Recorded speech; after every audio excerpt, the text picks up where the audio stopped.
Thanksgiving is supposed to be about family, right? The warmth, the food, the laughs. But for me, it's always been a masterclass in passive aggression and favoritism served with cranberry sauce. My name's Wesley. I'm 28, live in a quiet little suburb outside of Denver, and I've spent most of my adult life trying to maintain a peaceful distance from my family. Not total estrangement, just enough space to breathe. But every Thanksgiving, like clockwork, I get pulled back into the circus. Let me give you a quick picture of the cast. My mom, Deborah, is the kind of woman who treats perception like religion. If the neighbors think she's a perfect mother, then in her mind, she is. Behind closed doors? That's another story. My dad, Mark, is a good man, but he's absent emotionally. Always has been. The kind of guy who lets the loudest voice in the room win just so he can go back to watching football in peace. And then there's my older sister, Emily, 31, gorgeous, charismatic, high-achieving, and completely rotten beneath the surface. To the world, she's the golden child. Ivy League, fancy law firm job, married to some Wall Street dude named Kyle. But to me, she's a smug manipulator who learned long ago that playing the victim or the hero, whichever suited the moment, could bend the world around her. I've never really stood a chance in their eyes. I was the quiet one, the good kid, the one who didn't need help. That's what Mom always said. Wesley's so independent. He's doing just fine. Translation: I didn't make enough noise to get attention. Never mind that I worked 2 jobs in college, took out loans she promised to help with, and taught myself how to fix my own car when the engine blew. I didn't complain, so I didn't matter. This year, I almost didn't go to Thanksgiving. Last year had been bad. Emily got toasted on Pinot Noir and made a speech about how hard it was to be the pillar of the family, while side-eyeing me the whole time. Mom cried. Dad changed the channel. I left early, and no one followed up. But this year, my girlfriend insisted. Just for a couple hours, she said. You'll feel better knowing you showed up. She meant well. I agreed. That was mistake number 1. The house looked exactly the same when I pulled into the driveway. Pristine lawn, tasteful decorations, the porch light glowing warmly like something out of a brochure. But my stomach turned the moment I walked in. Emily greeted me with a loud "Wes," like I was a long-lost cousin, not the guy she once told to be realistic when I said I was starting a business. She air-kissed me and made a show of introducing me to her new puppy, a golden retriever named Bentley. He's my baby, she said, cradling him in her arms like a toddler. Kyle got him for me after my miscarriage scare. Just like that, I was behind on the sympathy scoreboard, and dinner hadn't even started.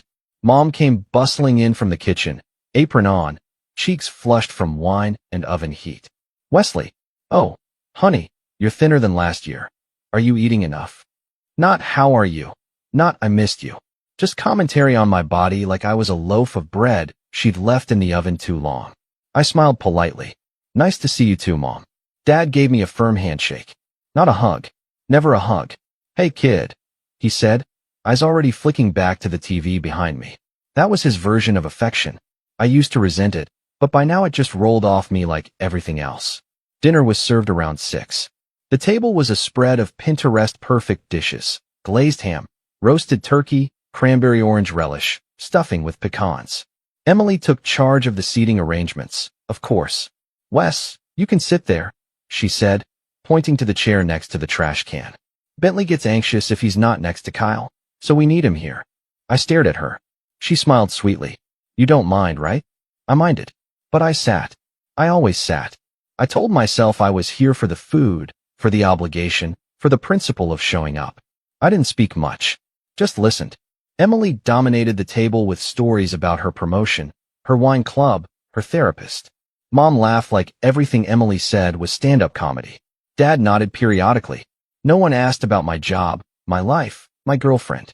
I could have told them I'd won the lottery or joined a cult, and I doubt it would have registered. About halfway through the meal, Mom clinked her glass with a butter knife. Everyone, she said, half standing. I just want to say how thankful I am for my family. For Mark, who keeps us all grounded. For Emily, our shining star, who's overcome so much this year and continues to inspire us. She beamed at her. You're going to be the one to inherit this home someday, sweetheart. You've earned it. The table nodded. Emily smirked. Kyle rubbed her back. I sat frozen, fork halfway to my mouth. Did she just say that out loud? in front of me. No pretense, no attempt at subtlety. Just straight up told everyone that Emily was getting the house. The house I helped paint. The house I'd mowed lawns for every summer. The house I spent my teenage years repairing when Dad was too tired or drunk to deal with it. I felt something hot rise in my chest. My hands shook. I looked at Dad. Nothing.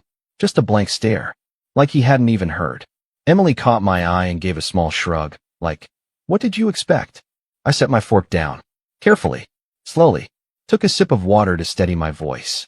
Then I looked straight at my mom and said, "Wonder if Dad would still toast you if he knew about John from 10 years ago." The silence was instant. The kind that hums in your ears. Mom's smile froze, then cracked. Emily's fork clattered to her plate. Dad slowly turned his head to me, his face blank, but his eyes suddenly very, very awake. Bentley barked. And that was when everything changed. The silence after I dropped that line, "Wonder if Dad would still toast you if he knew about John from 10 years ago," wasn't just awkward. It was surgical. Like I had taken a scalpel and sliced open the glossy, picture-perfect facade of our family, right in front of the turkey and mashed potatoes. Mom's face twitched first. Just a blink, just a flinch, but I caught it. Her lips parted like she wanted to laugh it off, but there was no laugh coming. Emily stared at me like I'd just stood on the table and stripped naked. Kyle glanced between us, clearly unsure if this was some inside joke or a live domestic bomb going off. Dad slowly, carefully, placed his wine glass down. His voice was calm. "Wesley, what did you just say?" I didn't blink. "You heard me." Mom finally spoke. That was completely uncalled for. Her voice shook, not with indignation, but with something else. Fear? Guilt? "This is Thanksgiving. What is wrong with you?" I leaned back in my chair, just wondering if family secrets count when we're giving thanks. No one said anything for a few seconds. Then Emily scoffed and rolled her eyes. "God, Wes, you're still holding on to whatever fantasy you had about Mom cheating? That was a rumor you made up when you were like 17 because she grounded you." I turned my eyes on her. Funny, I don't remember making up the part where I walked into her office and saw her kissing someone who wasn't Dad. The room reeled. Mom looked like she might throw up. Dad was stone still. Bentley whined under the table. I was getting ready for homecoming. I went on, calmly, like I was describing a weather report. My tie was messed up. I went to ask Mom for help. She was in her office. The door was cracked. And there was this guy, dark hair, leather jacket, about Dad's height, but definitely not Dad, leaning in and kissing her. She didn't see me. I backed out. Never said anything. "You're lying," Mom said quietly. "You misunderstood. I was 17, not 7. I folded my arms. "But hey, I guess now that Emily's getting the house, secrets can come out, right?" Dad stood up without a word and left the table. No plate, no glass, just left. We all sat there for a moment, frozen in the heat of what had just happened. Then Mom stood too. "Dinner's over." I stayed seated and watched her leave. That moment, that precise second, was when I realized I had crossed a line that couldn't be uncrossed. But strangely, I didn't feel regret. I felt light, like I had finally stopped carrying something that had been crushing me for years. You'd think the fallout would have started immediately, but that's not how my family operates. They don't explode. They unravel. The next day, no one called me. No angry text, no apology, nothing. Just silence. That night, I got a text from my dad. It was short. Was it true? About John. I stared at my screen for a long time before typing back. "Yeah. Sorry." He didn't reply. I didn't expect Emily to reach out, but she did. 2 days later, a snippy little message popped up. "Nice performance at dinner. Hope it was worth nuking the family for a decade-old fantasy." I didn't respond. Instead, I started thinking. Not about the past, about the present. About what this family had taken from me and what it still planned to take. Because here's the thing. That house. The one Mom said Emily would inherit? I had helped build parts of it, literally. I was 16 when we added the sunroom. Dad threw his back out, and I spent 2 weeks on ladders with a nail gun, doing framing work in 90-degree heat. I painted those walls. I mowed that lawn every weekend for 3 years. I cleaned up when Dad got too drunk. I'd covered for Emily when she wrecked Mom's car and begged me not to tell. I'd listened to Mom cry in the laundry room more times than I could count. I was a part of that house, and they were just going to toss it to Emily like I never existed? So I did something I hadn't done in years. I went back. 3 days after Thanksgiving, I pulled into the driveway again. The porch light was off this time. The air was colder, the grass already crusted with early frost. I knocked once, then again. Finally, Mom opened the door, her face tired and unmade.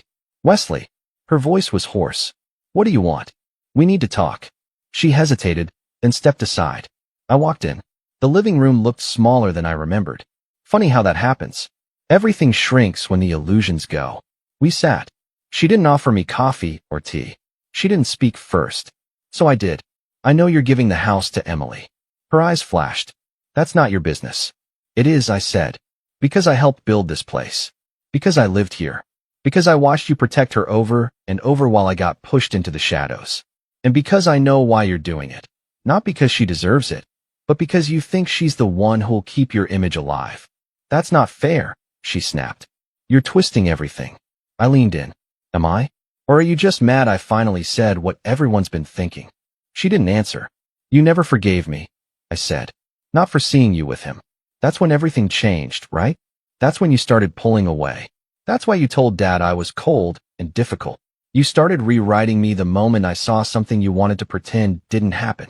Her face crumbled a little. It wasn't what you thought. It was exactly what I thought. And it ruined me. She flinched. I kept your secret. For years. Do you even know what that did to me? Watching Dad love you, knowing he didn't know? Watching you and Emily bond over shopping and wine while I sat in my room wondering if I was even wanted? Tears welled in her eyes. But I didn't stop. And now you're rewarding her with everything. The house, your approval, your legacy. All because she didn't catch you lying. She looked away. That's when I realized she wasn't just ashamed. She was afraid. Not of me, but of the truth finally having weight. I'm not here to ask for the house, I said. I don't even want it. But I am done pretending. I'm done playing the obedient second-string son. And if you think you can bury me quietly again, you're wrong. That night, I went home and called a lawyer. See, what my mom didn't know, or maybe forgot, was that when I was 19, Dad and I refinanced the house together. I had co-signed the paperwork when his credit was too low. They said it was temporary. They said they'd fix it later. But they never did. And that meant my name was still on the deed. Not Emily's. Mine. I pulled up the records to be sure. And when I saw it in black and white, Wesley Hartman, co-owner, something inside me clicked. They thought I was quiet. They thought I was weak. They forgot quiet doesn't mean powerless. And I wasn't done yet. I didn't sleep much that night. I just kept staring at the property deed with my name on it, flicking between disbelief and a strange, simmering satisfaction. For the first time in years, I didn't feel invisible. I felt dangerous. But that feeling didn't last long. Because the truth is, knowing you have leverage is one thing. Using it is another. Especially when it's against your own family. The fallout came fast. 3 days after my surprise visit, Dad called me. Not text. Not email. A real call. That alone was enough to make me pause before picking up. Wesley, he said, his voice flat. Can you come by? That was it. No explanation. No emotion. Just a summons. Like I was a contractor being called to fix a leak. I agreed. Maybe out of habit. Maybe out of hope. When I got there, the house felt colder, not just because of the December air seeping through the windows, but because something in the walls had changed. The warmth, fake as it always was, had vanished. Dad was in the living room. Alone. TV off. No drink in his hand. No sports game to hide behind. I talked to your mother, he said. I stayed standing. She admitted it, he added after a moment. About the guy? John. I nodded once. Okay. She said it was brief. That it was a mistake. I didn't say anything. She also said you've been looking into the house deed. That you're trying to stir things up. There it was. She's giving the house to Emily, I said. Even after everything. Dad looked at me for a long time. You want the house? No, I said. I want her to admit what she's done. I want her to stop pretending. I want her to treat me like her son, not a witness to her mistakes. Dad's eyes softened. And for a brief moment, I thought maybe, he'd finally see me. Not the problem child. Not the cold one. Me. But then he said, sometimes, Wesley, it's better to let things be. That was the last straw. I felt something inside me, something old and cracked and exhausted, finally snap. Let things be. I laughed. You mean lie? Keep covering? Keep pretending like Emily deserves everything and I should be grateful for leftovers. You've always been independent, he said. You never needed anything. No, I snapped. I just learned not to ask. There's a difference. He didn't argue, just looked away. And I walked out. That was the last time I saw my dad in person. What came next was the quiet part, the low point, the free fall. I thought standing up for myself would feel like a win. I thought uncovering the truth would free me. But all it did was isolate me. Mom stopped returning texts. Emily blocked me on everything. Even my aunt, who used to send me birthday cards, sent me a polite message asking me to not escalate things further. Like I was the threat. Like I had set the house on fire, not just pointed at the smoke. Christmas came and went without an invitation. My girlfriend's family welcomed me with open arms, and I smiled through it. But something ached in my chest the entire time. I didn't miss the people. I missed the version of them I used to believe in. The version I used to fight for. Work got harder. I run a small design firm. Nothing flashy, mostly branding for local businesses, some online contracts here and there. But when you're emotionally gutted, it shows. I missed deadlines. Lost a client. Spent too many days just staring at blank screens. And worst of all, I started believing maybe they were right about me. Maybe I was too cold, too bitter. Maybe I had blown everything up for nothing. I stopped checking the deed. Stopped looking at texts. I stopped everything. Until one night in January, I found myself driving. Just driving. No destination. Snow coming down hard. I ended up parked outside a diner I used to go to with my dad as a kid. They had this jukebox that always played old Springsteen songs, and booths with cracked red vinyl. I went in, ordered coffee, sat alone, and across from me, a table away, was Mrs. Kellen, my high school English teacher. She looked the same, just a little grayer. She squinted at me. "Wesley Hartman," she said. I blinked. Yeah. Hi." She beamed. "My goodness. I haven't seen you since, gosh, what, 10 years? More, I think. You were always so quiet. But smart." She paused. "I still remember your essay about the Great Gatsby. You were the only one who didn't romanticize him. You said he was a fool chasing a ghost." I smiled faintly. "Sounds about right." She tilted her head. "You doing okay, sweetheart?" And I don't know what came over me. Maybe the coffee, maybe the warmth of her voice, but I told her everything. Not in detail, just the outline. Family drama, inheritance, secrets, being the quiet one. She listened, really listened. And when I finished, she said something that stuck with me. "You know, I always thought you were the strongest one in the room.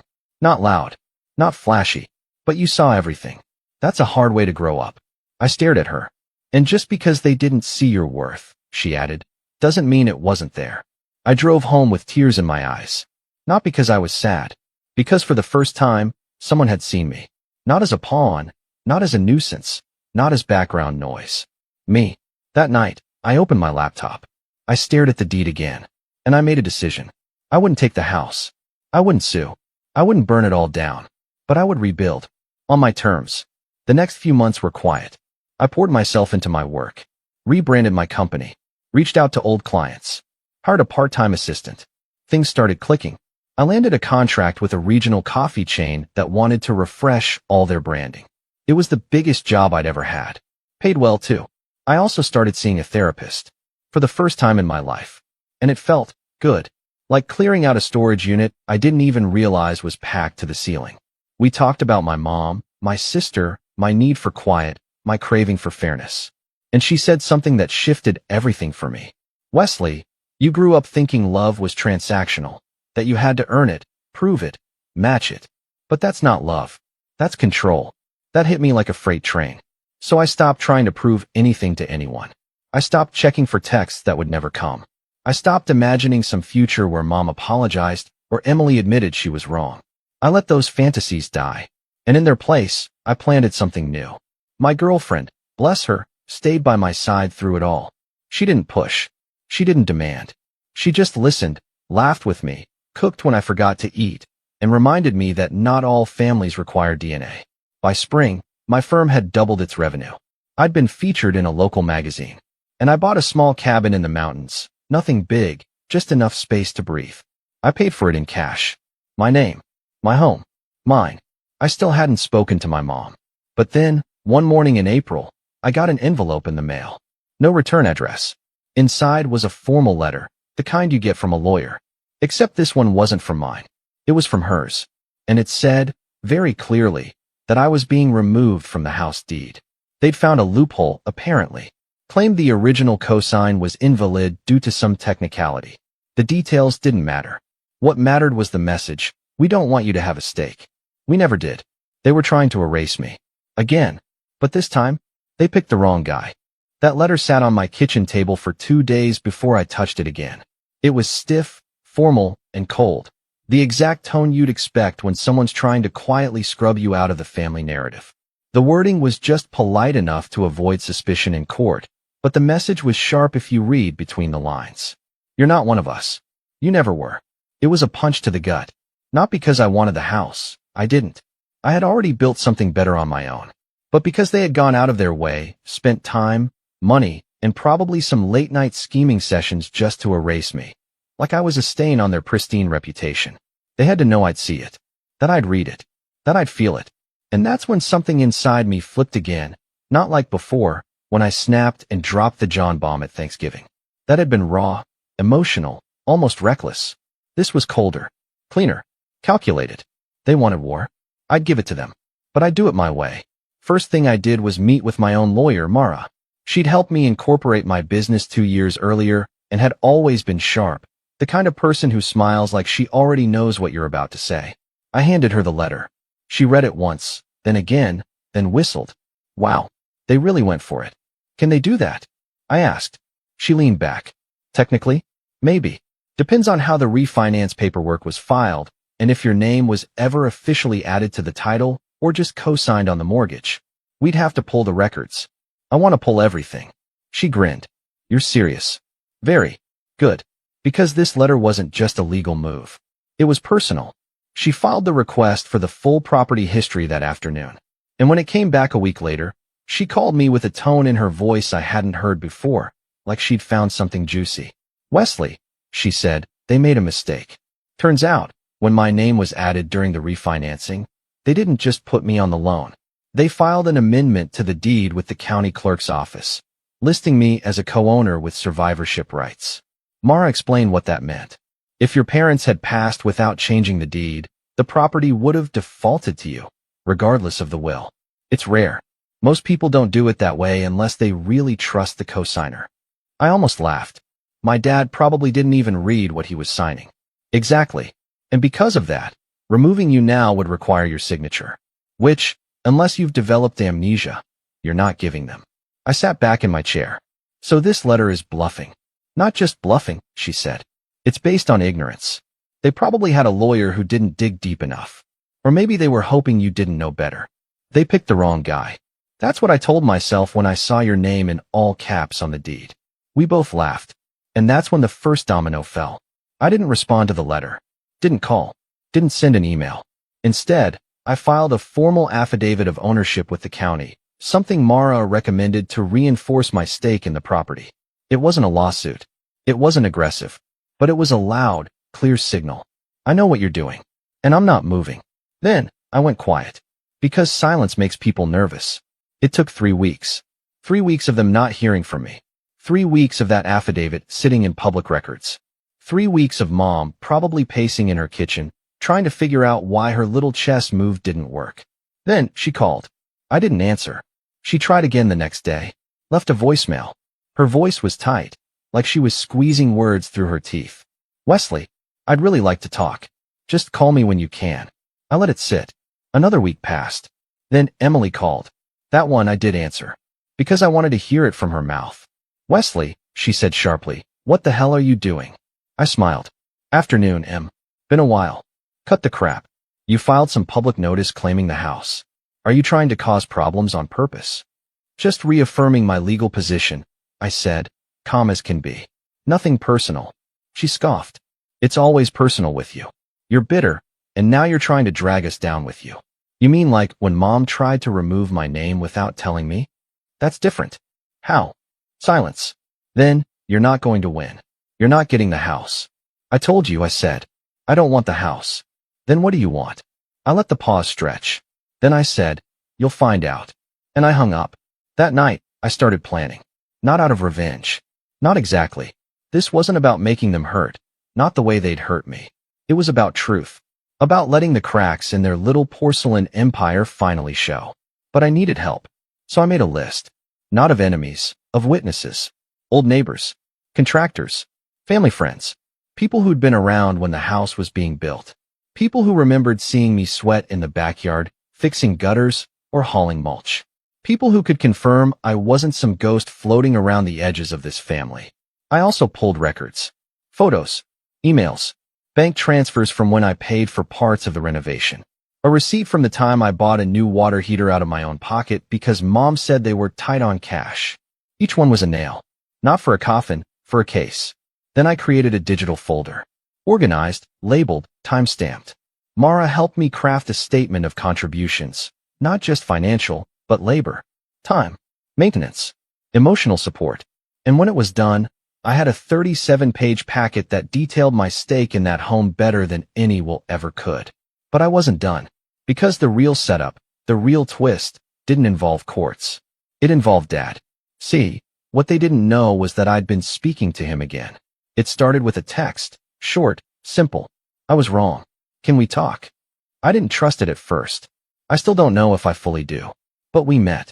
Neutral ground. A diner again, oddly enough. Same cracked booths, different server. He looked older. Not just in the face, in the posture. Like the weight of 40 years of choices had finally settled into his spine. I should have stood up for you, he said, before the coffee even hit the table. I didn't answer. I knew about John. Not right away, but I figured it out. I didn't want to break things. Didn't want to lose everything I'd built. And what did you build? I asked. A museum of denial? He smiled weakly. Pretty much. We talked for a long time. Not just about the house. About everything. The missed birthdays. The passive silence. The nights I cried myself to sleep, and he just turned up the volume on the TV. He didn't defend himself. He owned it. And for the first time in my life, I saw a man, not just a shell. So I made a move.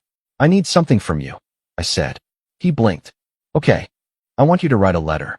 Not for court. For Emily. For Mom.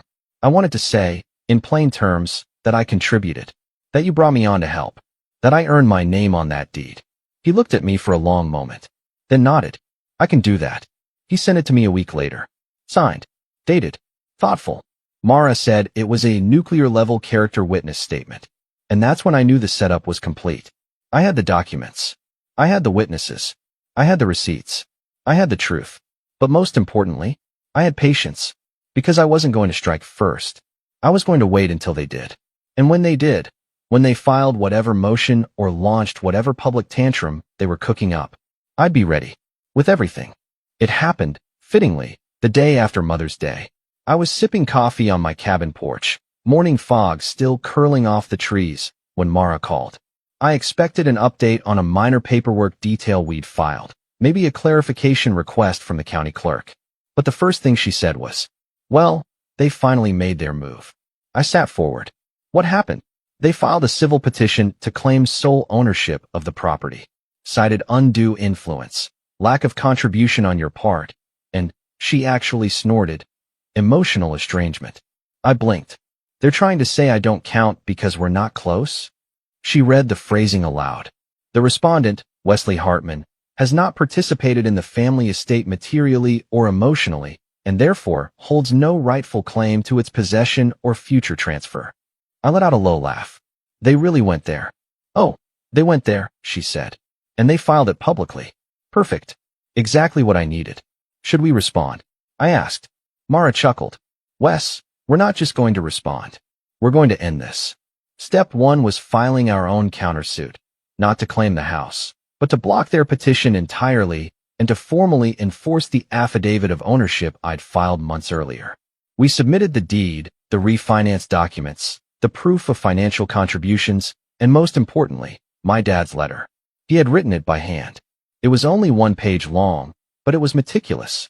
It included dates, events, and admissions, how he'd asked me to co-sign, how I'd helped build the sunroom, how I'd paid for the water heater, how he'd failed to back me publicly despite knowing I'd earned my place. He even added this. My son was never treated fairly. Not by me, and not by my wife. But the truth is, he has always had more integrity than the rest of us combined. The court filings became public record within a week. I didn't need to leak them. The internet took care of the rest. Because someone, maybe a paralegal, maybe a nosy intern, posted a screenshot of my father's letter on a local legal forum. It didn't have names at first, but the story had all the makings of a viral drama. Forgotten son fights back against family's attempt to steal home he helped build. Rich sister. Secret affair. Old secrets. Legal plot twist. Then a local real estate blog caught wind of it and ran a piece with the headline, Golden Girl or Grifter. Family property dispute reveals ugly truth behind suburban dynasty. And right there, in the second paragraph, was a sentence that made me exhale through my nose.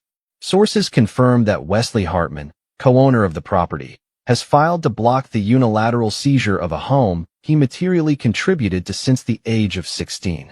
My name was out. So was Emily's. So was my mother's. And the internet, being the internet, ate it up. 2 days later, my inbox lit up with a new email. Subject, settlement proposal. From Deborah Hartman. CC, Emily Hartman, Law Office of Robert H. Keller. I didn't even open it. I forwarded it straight to Mara. She called me an hour later. They're panicking. They're offering to rescind their petition and reinstate your name. And they want a non-disclosure agreement. I laughed. Loudly. Of course they do. They'll keep your name on the deed. They'll drop all claims. You just have to sign the NDA and publicly agree to no further litigation. And in exchange, they want silence. No interviews. No op-eds. No TikToks. I thought about it for a long minute. Then I said, no deal. Mara hesitated. You sure? I didn't do all this to go quiet now. She smiled through the phone. Knew you'd say that. That weekend, I did the one thing they never thought I'd do. I told my story. Not to the press. Not to a gossip blog. I posted it myself, anonymously at first, on a subreddit for family legal horror stories. I gave them every detail. The favoritism, the inheritance speech at Thanksgiving, the affair, the fake letter trying to erase me, the cold silence afterward, the legal battle. And people listened. The post hit the front page within 12 hours. Thousands of comments poured in. Most were furious on my behalf. Some shared their own stories of being the forgotten sibling. Others offered support. A few asked for updates. Then a journalist reached out. Not a tabloid one. A well-known columnist who writes about family, legacy, and healing. I agreed to speak. Off the record. She ended up writing a powerful piece. No names, no specifics. Just a quiet exploration of what happens when the black sheep stops playing dead. That piece went viral, too. And though my name was never mentioned, Emily and my mother knew. Because by then, the calls had started. Old family friends began reaching out. Some angry, some stunned. A few former neighbors even emailed me. One woman I hadn't spoken to in 15 years wrote, I always wondered why you disappeared after high school. I remember you fixing our fence when your dad didn't show up. I'm so sorry, Wesley. The world was seeing them. Not the curated, wine and smiles version they paraded at neighborhood parties. The real version. The fallout was swift. Emily's firm issued a statement distancing themselves from the private family matter. She went on indefinite leave. Her Instagram, once a highlight reel of brunches and luxury vacations, went dark. Mom stayed quiet. I heard from Mara that she switched lawyers. Dad and I kept talking. He didn't try to defend them anymore. He didn't even ask for forgiveness. He just kept showing up. Sometimes with stories from his youth, sometimes with questions about my work, sometimes just with silence. But it was real. That was enough. As for the house, I still don't want it. But I own half of it. Legally. And when they finally offered a buyout, this time without an NDA, I accepted. The final settlement came through just before summer. 6 figures. Direct deposit. I used a fraction of it to expand my business. Hired 2 full-time designers. Rented an office in Denver. The rest I invested, in my cabin, in a small art foundation, in myself. I didn't need revenge that left them bankrupt. I just needed to be seen.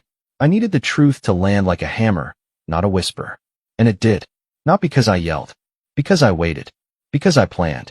Because I stopped asking for space at a table I helped build, and claimed it. I still think about that Thanksgiving sometimes. That moment when Mom raised her glass, called Emily the Golden Girl, and handed her the world like a gift-wrapped crown. Back then, it felt like the end of something. Now, I see it for what it was. The beginning. The last time they underestimated me. And the moment they forgot the most dangerous kind of man. is the one they trained to stay silent, but taught to never forget.